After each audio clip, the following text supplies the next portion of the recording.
Final కి actual ఈ రోజు రిలీజ్ చేస్తున్నాం సార్. ఈ రోజు మ్యాక్సిమం రిలీజ్ అవుతుంది. ఈ రోజు రిలీజ్ కాని పక్షంలో రేపు రిలీజ్ అవుతుంది సార్. 1 or 2 days లో ఫైనల్ కి అంటే రిలీజ్ అవుతుంది సార్. నార్మలైజేషన్ కాకుండా నార్మలైజేషన్ మార్కు సపరేట్ గా ఒక 1 week తర్వాత అందుబాటులోకి తీసుకొస్తారు సార్. నార్మలైజేషన్ మార్కులు 1 week తర్వాత సార్. ఫైనల్ కి రిలీజ్ అయిన 1 week తర్వాత sir. Okay sir.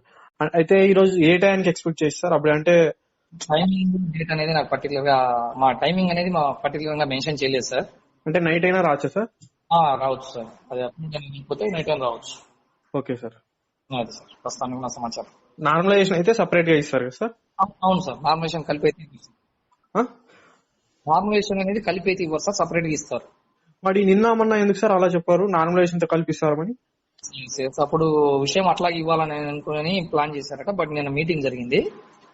So candidates మళ్ళీ కన్ఫ్యూజన్ గురయ్యేటువంటి అవకాశం ఉంది ఒకటి. తర్వాత నామినేషన్ ప్రాసెస్ అనేటువంటిది రకరకాల సెక్షన్స్, రకరకాల సబ్జెక్ట్స్ ఉన్నాయి కాబట్టి ఇదంతా చేసేందుకు కాస్త టైం కూడా పట్టేటువంటి అవకాశం ఉండడం వల్ల నామినేషన్ సపరేట్ గా ఓకే సార్ ఉన్నటువంటి సమాచారం సార్. మెరిట్ లిస్ట్ ఎప్పుడు వస్తుంది సార్ మళ్ళీ?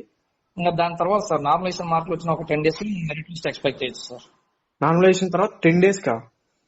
1 week 10 days లో, ఎందుకంటే మళ్ళీ టెట్ మార్క్స్ యాడ్ చేసి మెరిట్ లిస్ట్ తయారు చేయాలి కదా సార్. ప్రస్తుతానికి అయితే వాటికి సంబంధించిన డేట్స్ పర్టికులర్ గా సో ఈ డేట్ లో జరుగుతుంది అనేది అయితే డేట్స్ లేవు సార్ మా దగ్గర. బట్ ప్రాసెస్ మంత్ ఎండింగ్ లోపు కంప్లీట్ అయ్యేటువంటి అవకాశం ఉంది సార్. ఆ దిశగా చేస్తున్నారు. Okay sir. Right sir. Thank you sir.